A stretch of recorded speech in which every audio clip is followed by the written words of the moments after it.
একজন উপজেলা নির্বাহী অফিসার কতটা ভালো হলে তার জন্য মানববন্ধন করে, তার জন্য না খেয়ে জীবন বাজি রেখে অনশন করে।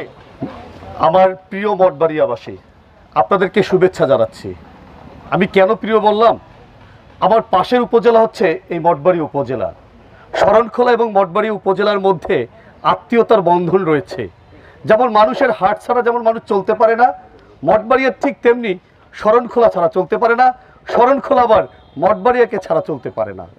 আজকে মঠবাড়িয়া উপজেলা নির্বাহী অফিসার আব্দুল কায়ুম স্যারের জন্য আজকে এই যে ভালোবাসা দেখতে পাচ্ছি, তাকে রাখার জন্য গতকালকে মানববন্ধন হয়েছে, আজকে অনশন হচ্ছে।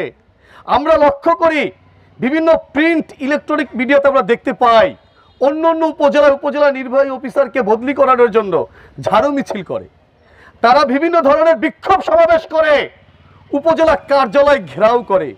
কিন্তু তার বিপরীত চিত্র আজকে মঠবাড়ি উপজেলায়। একজন উপজেলা নির্বাহী অফিসার কতটা ভালো হলে তার জন্য মানববন্ধন করে, তার জন্য না খেয়ে জীবন বাজি রেখে অনশন করে।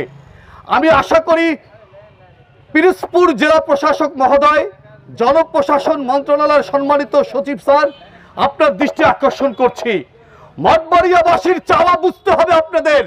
মঠবাড়িয়াবাসী কি চায়, মঠবাড়িয়াবাসী কোন উপজেলা নির্বাহী অফিসার দ্বারা তারা ভালো থাকে, সেই বিষয়টা আপনাকে বুঝতে হবে। কারণ উপজেলা নির্বাহী অফিসাররা কিন্তু জনগণের সেবক, জনগণের বন্ধু।